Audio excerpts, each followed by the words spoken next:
Jesus, when I met you, you called my name, and I ran out of that grave,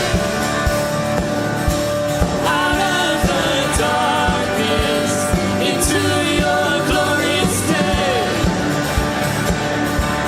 You called my name, and I ran out of that grave, out of the darkness, into your glorious day.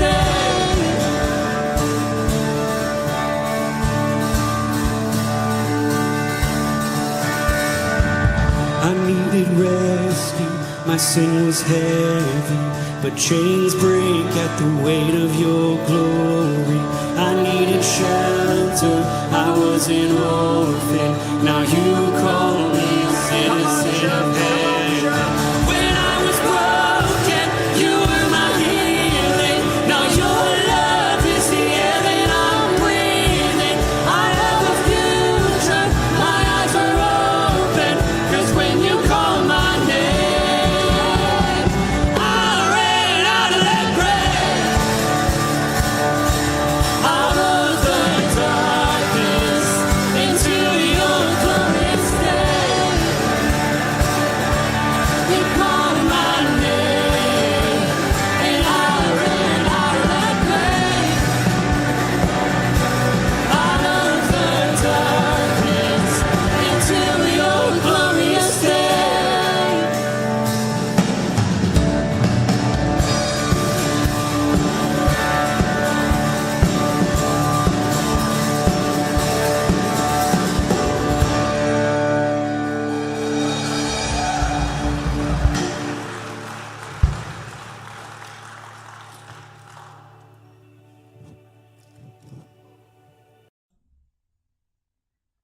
Good afternoon. It is May 12th, and today's devotion again is taken from the Messianic prophecy in Isaiah chapter 42.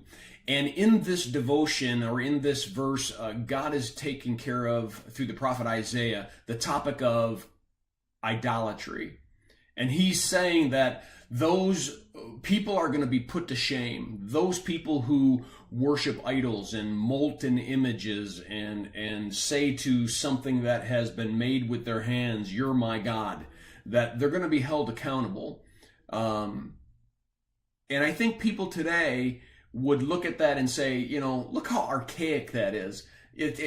Good that we don't do that anymore. Good that we don't have these statues in our yards, or we don't have this or that or the other. Or I don't have this image and I'm bowing down and worshiping to it. But I think 21st century idolatry is a little bit more subtle.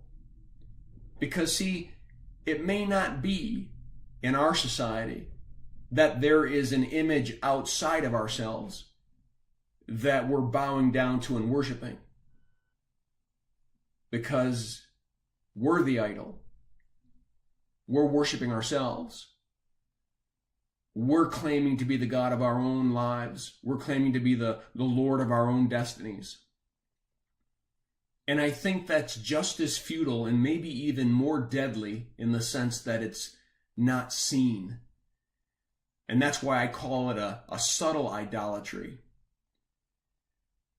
I mentioned this maybe a week ago or so in a devotion. Isn't it interesting that late 20th and 21st century humanity is saying that they have the answers to everything, that man is the measure of all things, when in fact we're the ones that have all the questions. We have all the fears, we have all the doubts, we have all the anxieties. We're the ones that have a question mark at the end of most of our thoughts. So if we're the ones with the questions, how can we provide the answers? And I think that's what God says about idolatry. Why do you turn to something that can't provide the answer and expect to get one, when I'm right here as your living God who can supply you that answer? Well, I hope that you read this devotion. I hope it's a blessing to you, and have a firmly rooted day.